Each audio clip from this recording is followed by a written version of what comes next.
Well, hello there. Welcome to another episode of Real Talk Real Estate on this beautiful Thursday in colorful Colorado. How's everybody doing out there? It's the last day of November. Oh, it is. It's December 1 tomorrow. I mean, at least it is right now.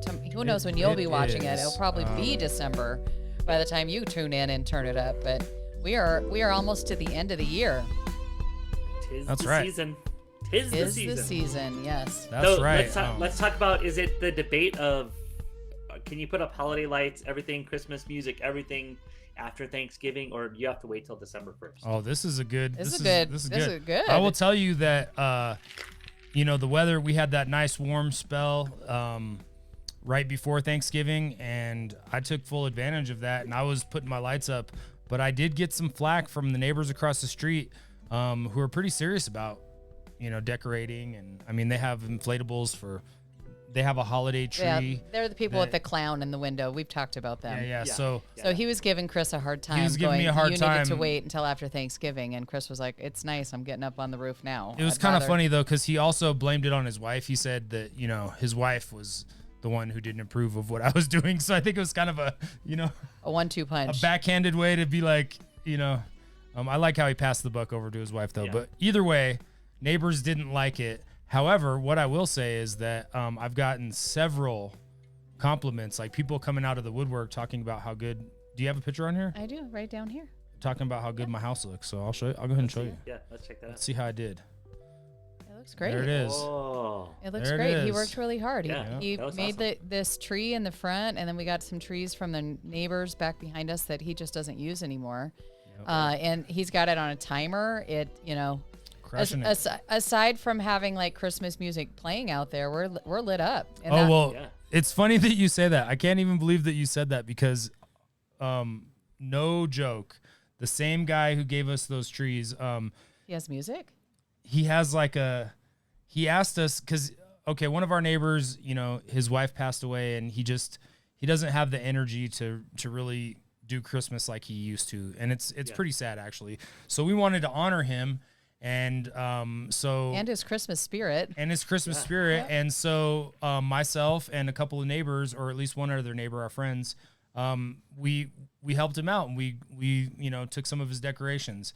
And one of the things that he had was this box that pretty much plays Christmas music. So Oh, really? That's yeah, fun. I think it's funny that you asked for that, and I told him no. I was like, no, we're good on that. But So to answer your initial question, Brian, we put our Christmas tree up after Thanksgiving. That's our typical tradition.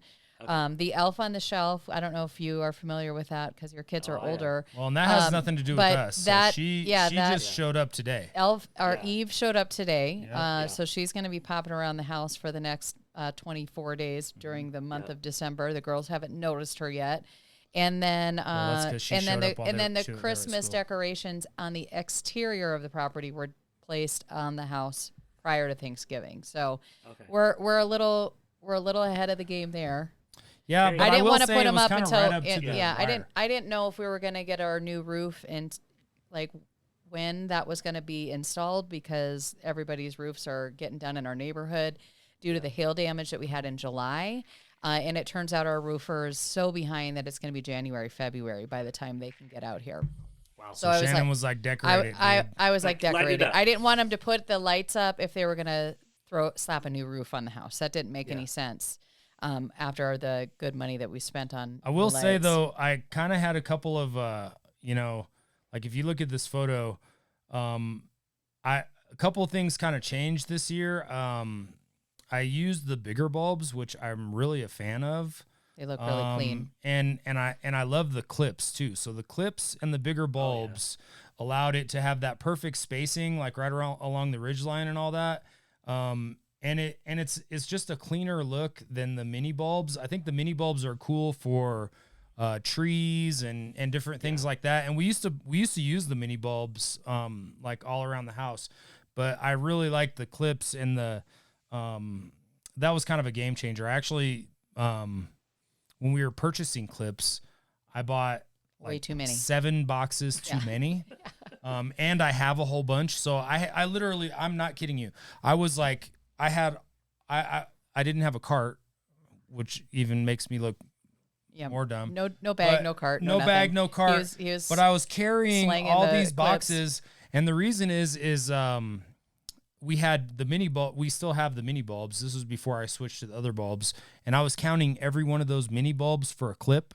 But then when I got to do that with when I pulled out a mini string light, I was like, that would be so many clips. You know what I mean? Like there's no way that so they don't operate the same. Like the clips on the big bulbs, it's like one clip per bulb. But on the mini lights, you wouldn't put a clip on every light. And so I had 7 boxes extra of that. We had to take them back. And here's a hot tip for you if you're decorating your house and buying from Lowe's or Home Depot or any of the big box home improvement stores, is they're only going to take those returns back up until Christmas Eve. After that, you're SOL. They're not going to take those Christmas lights back because it's a specialty item.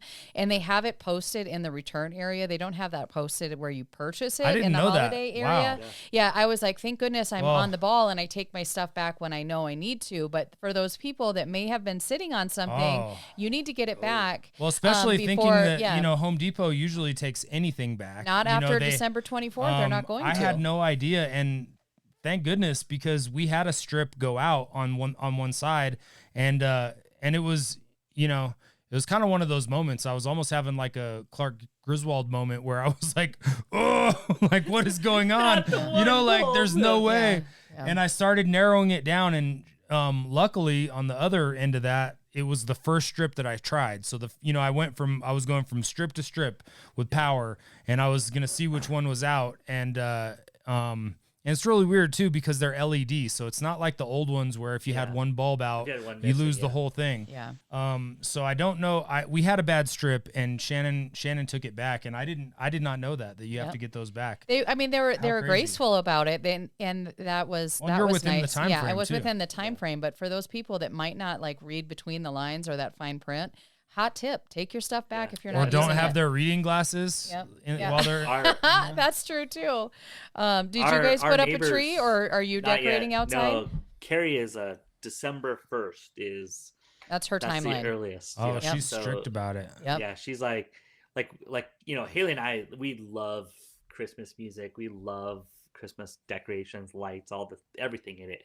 And Carrie's you're kind happy of little elves. Look at you. Yeah, Carrie's kind of a bah humbug. Like. Aww. I was like, I think 2 or 3 years ago, I was like, look, you have to find 10 or 15 songs you like because we're listening to Christmas songs. So you should have your own playlist that you like, and we'll play that playlist, and we'll play our own playlist, blah blah blah. Anyway, but like our neighbors, we came home and all of our neighbors had their lights up.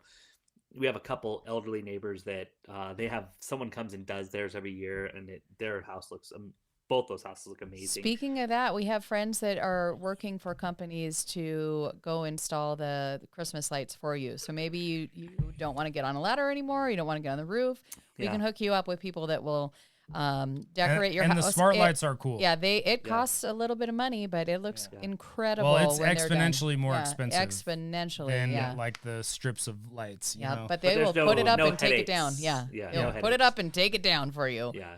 Yeah. So speaking of your vacation, it looks like you had a really good time, Brian. Where did you go? Where is this? Because it's incredible. That's the British Virgin Islands. So we did a catamaran. So there were 13 of us on a 60-foot catamaran. And you slept on the catamaran?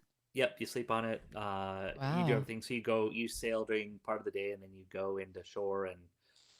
So this is sunrise or sunset on this picture versus the other one, or that's the same sunrise? No, one is a sun. Actually, they're both sunsets. This is just different harbors, but yeah, it's beautiful there. Did you make friends with the neighbors that you were like talking around? There were a bunch of people that because some of the boats had like the same travel plan, and they just kind of cruise along and. So you'd see them in different harbors. So it was a good time. Like it was great. Like it was. And you sailed it? Who sailed it? Sailed the boat? I did not personally sail. I'm a deckhand at that point. Megan and Lauren, my brother and sister-in-law, can captain a boat. Oh, really? So they captain. I thought there was a picture of the kids and everybody in your group of things, but I only have 5 pictures in here. So I must have missed one. Yeah, okay. Because there was a group shot of everyone with your sister and your family and whatever. But I have the one that you guys recreated that I'll put on here. What kind of fish did you catch on? That's a mackerel. Kind of jackfish. Holy mackerel. Holy mackerel. Yeah, holy mackerel. For fun. We caught a couple of the fish, but we couldn't bring them in. Wow. They were way too big for what we were running. So. And then I remember this trip when you guys went however many years ago, because we were still at Chili's, were we not? Because 2007 is what we did. You look taller somehow. Yeah. I don't know what's the deal? I think it's because the location of the tree, or the tree's grown. Well, everybody's grown. Is that the same tree? It's the same tree. It's the same tree. No, I grew. Just look, I grew outward, right? Like so. You guys not are upward. so fun. Yeah. So. Carrie's holding up Haley in that picture, and they're wearing like little life jackets. So it was pretty fun. So cute. Well, I'm glad that you had a nice time. Would you go back and do it again? And you said you had your Thanksgiving meal with all the fixings, but you had halibut or something instead of turkey. Tuna. Yeah. So like a big tuna steak that was basically just medium rare. It was awesome. And when they had like turkey, they had all the stuff. It was fun. It was interesting. So that's awesome. Well, nice job there. Yeah. I'll put in our listing here on Dahlia real quick, just to kind of review and remind everybody to give us a shout on this listing. 2-bed, 2-bath, condo, downtown Denver, near the Mansion District is what I remember you saying. The Golden Triangle. The Golden Triangle. Yeah. Great location. You're near all the shopping and the nightlife and all the amenities, in that particular type of lifestyle, if you're looking for that.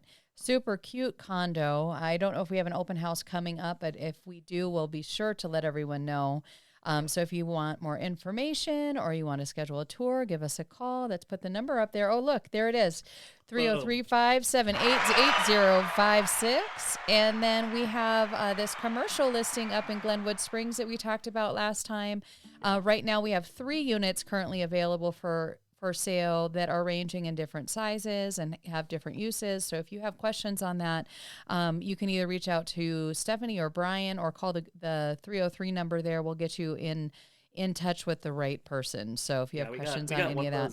One of those under contract while I was gone. So yep, nice job. Yeah, great job to Stephanie and Peter for getting that under contract. And then 3 more to go. So yep, and then I'll put this on here real quick because Chris didn't get to talk about his experience at Empower Field on the Sunday after his birthday when you had just left. He got to see the Vikings. This was my experience. The Vikings play the Denver Broncos, which were on a 5-win streak right now. 5 wins, guys.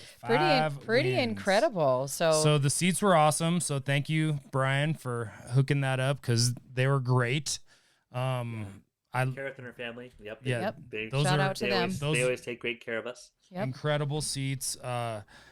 It was Minnesota Vikings game, and ironically, I'd posted some photos, and immediately Shannon's grandma Ione, sweetest lady, she's like, "Go Vikings!" So it's pretty awesome. All my family. Yeah, I was getting skull. They were all going go Vikings, and meanwhile, it was a pretty intense game. It was a nail biter, is what I like to call it. And the next day I was like, "How y'all doing? You guys okay up there? What's going on?" Well, the Broncos have found a groove, like it or not. Right at that game though, because that was right after the field goal thing in the previous game where we got the win, but it was kind of like, I think Garrett Bowles summed it up the best, and he said during the interview that instead of listening to the hype and just feeding into or letting that negativity kind of like bring you down, we've found ways to win, and it might not be the prettiest way to win, but they've found ways to win. And that's absolutely true. Like if you look at the games, they've just found ways to win.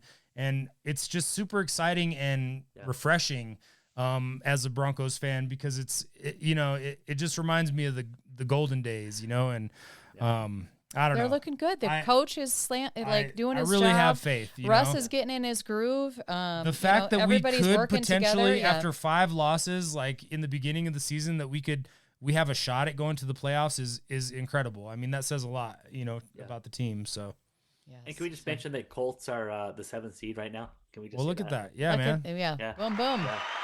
From last season to this season, it's been like for both of our teams, it's been painful to watch the last couple of seasons, and then to start seeing some wins, you're like, yes. Oh, it's nice. Yes. It's nice, man. Yeah. Yes. So last night, I think maybe a week or two ago, you sent me something on Instagram where you told me about Wheel of Fortune Live coming to Denver. Oh, yeah. And I was like, dude, I already got my tickets. We're going to the Springs. But it was on a school night, so Chris and I couldn't go together, which was a bummer because we watched Wheel of Fortune. I'm really good at it. And he's really, really good at it. I brought my friend Rhea. But speaking of my grandma own, that's who I gained my love of Wheel of Fortune with, was because that was something we always watched. But it was really, really fun. This is mine and Rhea's wine. They gave me a double and they gave her. Holy. Yeah, I was like, wow. I will take the double. Gosh, and that was his. Annie. That was hers and hers, but it was fun. Yeah.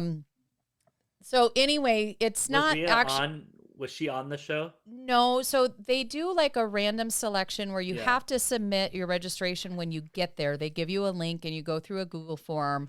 And the people that were picked were kind of from the front. So I kind of wonder if you do the VIP experience with them, because that's where the people were sitting, more likely to get that on. They are more likely to get on because they actually got chose. But they randomly selected, is what they said, a total of 7 members from the audience. There was one person that didn't get picked to go up, that they went to the next person. They did 2 rounds and then like a final round with the 2 winners of the first 2 rounds, and then they randomly selected somebody else to go up. The guy that won $5,000 at the very end, which was great. And then they picked somebody from the audience that got to match that. So that was really fun too, that they kind of included random people from the audience throughout the show. And it was just fun because we love Wheel of Fortune. It didn't have Pat Sajak or Vanna White, the old school people.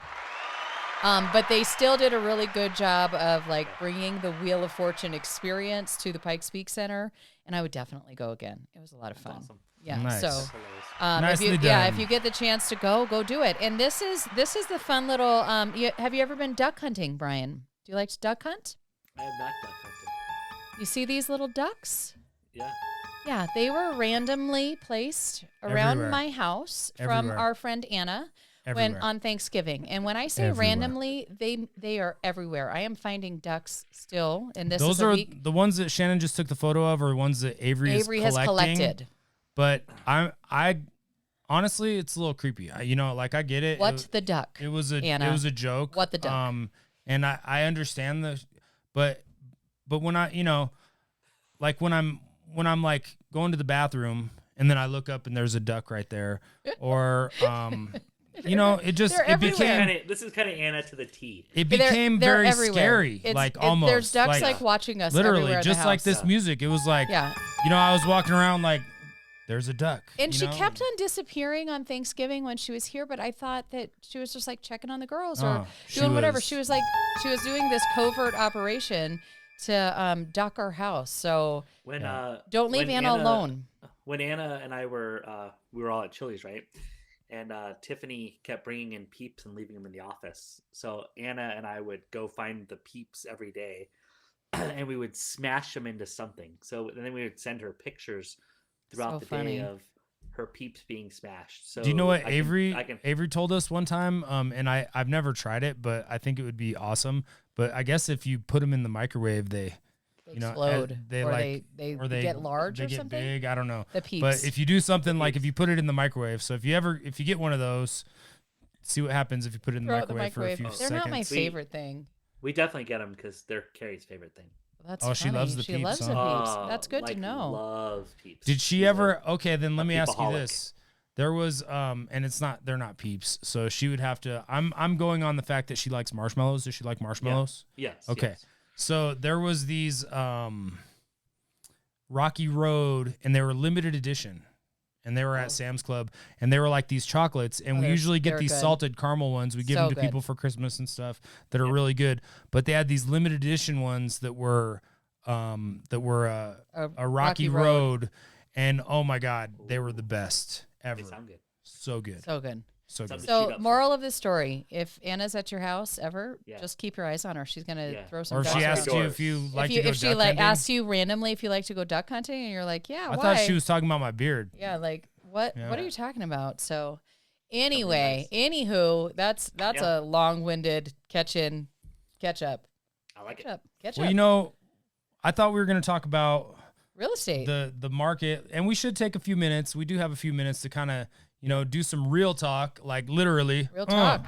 Do some real talk about real estate. Let's bring it. Okay, so what I wanted to talk about, and Shannon's well versed in this. In fact, she's got an upcoming reel that's gonna nail this for you. So if what I'm saying doesn't make sense to you, tune into that because she's got it. More to come. But so we all know that. We have buyers on the fence right now. We've got buyers on the fence. We have folks that are literally like, I don't know. They're on the sidelines. They're waiting to get in the market. I totally get that. I'm on your side. I respect your opinion. But the problem is that if you're waiting to buy because you don't like the interest rates, you're not going to like it when the interest rates come down and there's a ton of competition. I'm here to tell you that you're not going to save any money. It's not going to do you any favors to do that. And in fact, there's probably more opportunities now to purchase than there will be when there's a frenzy like what was going on for the last, many, many years. Yeah, 4 or 5 years. So it's one of those things that all those people are on the sidelines. They're all waiting and they're thinking, okay, when interest rates drop, I'm going to go into the market and I'm going to get a better interest rate. But everybody's got that same idea, and it's only going to cause you more headache because all that competition that's waiting is going to kind of pounce in, and then you're going to end up paying more in the long run anyway. So where's the balance in that, and where's the win? Right now we're able to get our buyers typically, my goal with every one of my clients right now is to get you full amount of concessions for a 2-1 buy down alongside covering your closing costs. Paid for. That is a $24,000 bill. That will not exist. It will not exist in a competitive market. No, and that's going to not exist. Your concessions and your buy down and your closing costs being paid, that's going to come out of your pocket. That's going to poof. It's going to magically disappear. We are also, and it could even go in the other direction where you're going to have things like appraisal gap, which is money just to spend on top of it. We're still seeing that. We're still seeing that. We had a buyer look at a house 2 weeks ago. Where there was a cash offer on it. There was 2 or 3 offers on the property already. Started at $435. It had went up to a cash offer at $450, and the seller's agent straight told me at that point that the seller was going to take the cash offer unless we were cash, and unless we could beat it with cash, we were out. Which thank you for that. Transparency. She was very awesome with that because we didn't want to waste time. Although the buyers were working on getting some money together to pull some appraisal gap out of thin air to be able to compete with this house because it had all the boxes checked. And we had to go to them and, Well, that's an example of what we're talking about. Yes. There was competition with that house, and that's the kind of competition that you'd see. It's going to flock. House. Like every a house. flock of ducks. Like a flock of ducks. Like a flock of ducks. Flock like this. Yes, they're going to be flying in the sky. You're also seeing listing agents listing properties lower now. And you're starting to see that to try to drive traffic, right? So you definitely are seeing the signs that and we saw that quite a bit, when it was crazy. And then you're seeing like afterwards, like, oh, it sold for $25,000 over list price, which is where it probably should have been. But to draw that frenzy, it's starting to happen. I mean, the other big number is, I sent out, NAR released some data on numbers today. The average across the nation, interest rates are at like 7.2 or 7.18, something like that, which is a 0.7 deduction, 700 basis points of from where the rates were. But there were rates right now you can get into the high 6s without buying down. So, these numbers are coming. The election, I think you're going to see as the election comes along, more and more, you're going to see more pressure on the Fed to get those prices down, to get those rates back to a reasonable number and get it back to like balancing that out a little bit.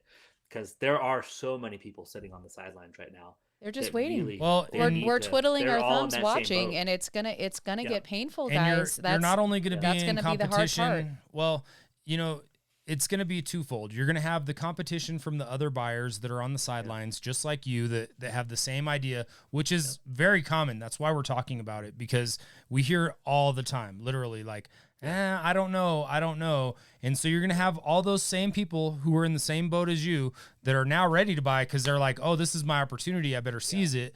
But then you're also going to have those houses that were for sale over the last 2 years and didn't sell, but now they know, okay, I can sell it. So it's just going to be a crazy domino effect. It's going to be wild. So just going to be wild. Mark my words. Think that the cost of waiting isn't going to be real, but it will be real, and it will be real painful. Yep. And we don't have magic balls. I can't tell you that this is actually going to happen, but if you don't have magic balls, I don't have a magic crystal ball.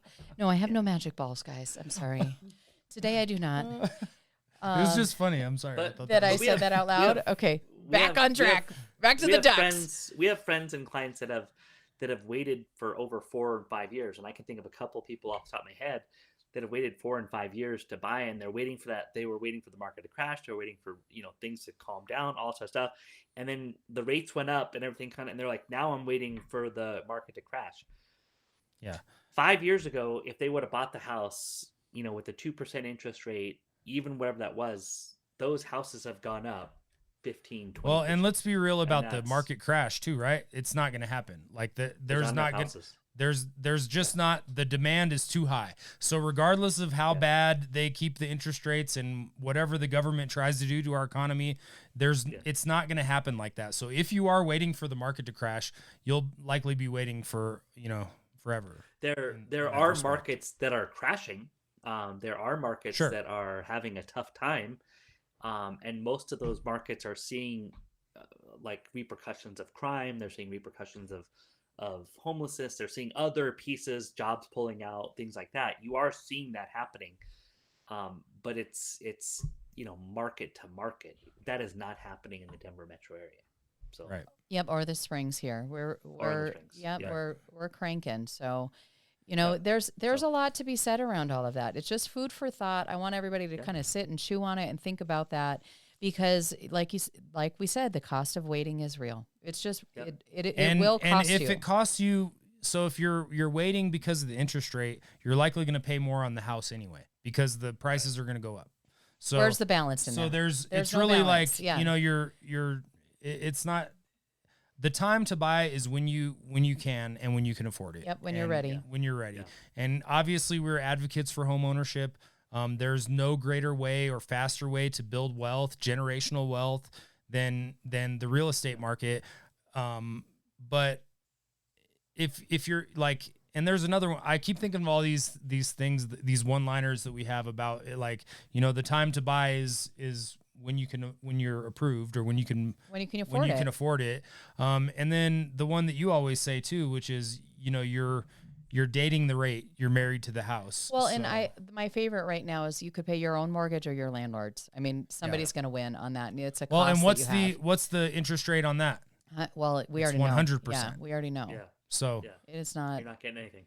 Yeah. It's 100%. So if you don't like 7%, your landlord's happy taking your money, like guys. 100%. If the home ownership might not be for you, your landlord is happy to take your rent and get their mortgage paid and increase their equity and build their wealth. And nice job, you're doing that for them. You're helping them out. It's your choice. Money. You can take your hard-earned money and you can put it towards your own financial family's future, or your own generational wealth, or you can help build somebody else's. My choice on that is pretty clear. Where I want to go, but it's not for everybody. I'm going to do the give it and take it away close. Take it away. I'm going to give it to you and I'm going to take it away. That's a classic. That's a classic. Was that hardcore? Well, I learned that in coaching years ago. Yeah, that's my favorite. The takeaway is real. Like when, maybe home ownership isn't for you. Maybe you don't like a Tesla. I don't know. Some people do. Some people don't. Yeah. Yeah, that's what I got. Well, that's it. Love it. There you go. So that's the real talk of the day. Real talk, really, guys. I mean, That is real talk. We'll walk it through with you. We'll show you like pros and cons. I mean, well, and we're never going to make you pay more than what you can afford. That's always a thing that we tell our clients. Like, where do you want your payment to be? You need it to be under X amount. That's our target. We don't try to get you in a house that's going to put you house poor. Well, if you're renting right now, just look at what your rent has changed over the last couple of years, right? So you can do the math. Every year, you can see like if my rent went up $100 a month, $200 a month, whatever it went up, you can do the math on that. You can see what it's gone up. And I guarantee you that with all those property tax increases, they're coming. That buck is just going to get passed to you because the investment property owners are not going to pay for that. They're going to say, okay, well, the rent is just now this much more because my property taxes are now this much more. So substantial. Like everything, it's all going up. It's definitely consideration, and maybe it's not for you. Yeah, there's some great first-time home buyers. There's some options for that. I mean, there's grant money. There's other things that allow it, and there's hurdles to get into those, but they're not like it's pulling teeth. They're hurdles that are just you have to qualify, you have to take a class, you have to do some other stuff. But for free money, for love of Pete, is that not worth it in the long run? So it's worth it. Yeah, worth it. Yeah. I think it reminds me of what my grandpa would say. You climb one mountain, you'd get to another mountain. You just have to like keep on going with it, guys. Like see what you want to do. We're here to help. Your grandfather was a wise man. Another wise quote from Tony Bernagle is that, invest in real estate because they're not making any more. He said that all the time. I can't even tell you how many times he told us that. And it's so interesting that we are both in real estate now. And I'm really sad that he's, not here to see not here to share in this experience with us, but I know he's here with us. In spirit, yeah. In spirit. And it comes through. And at least we think about it. Yeah. We think about it a lot in our, in our day-to-day dealings. And I got to tell you, the reason that we're such advocates for homeownership is because we have countless stories, including our own, including everyone on this show. Real estate, not only as a profession, but as an investment, has been the best investment that we've ever made. Period. How it's used as a vehicle, how we've been able to make money on it, how we've helped other people make money on it. Countless stories. Some stories like are hard, where somebody dies, or maybe there's a divorce, or like there's situations where people are in over their head and they can't afford it anymore, and we're here to help with all of that. And if you know somebody, maybe it's you, and you just can't admit it, and you're struggling, like before you go underwater, let's fix it.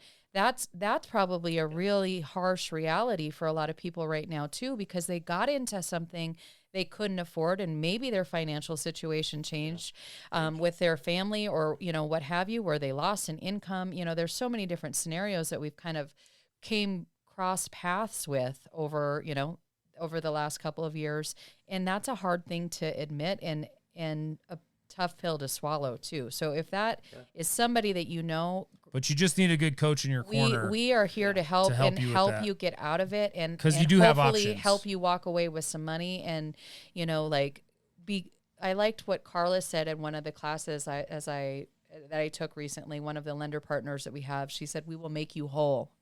We will make you whole, and help you kind of wash your hands from it and be able to walk away and start a different chapter." So that's a huge blessing. I mean, to be able to do that after things have happened, I mean, that's, facing that adversity and being able to move on. That discomfort is real. We talked about that at my yoga class today, is that some people don't like to be uncomfortable. They don't like the discomfort of life. And it could be with a yoga pose. It could be with a client. It could be with a transaction that we're working on, or, a situation with your family. Nobody likes to be uncomfortable, but it's just part of life.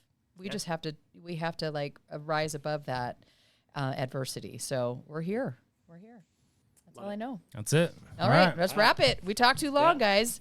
Way to go. Oh, no, wrong one. Sorry. Whoops. Have a great welcome back. Welcome back. And we're back. Thank you for joining us, is what he meant to say. Have a great day. Thank you for joining us. Have a great start of your month of December. Take good care, and always reach out with any questions. We're here for you.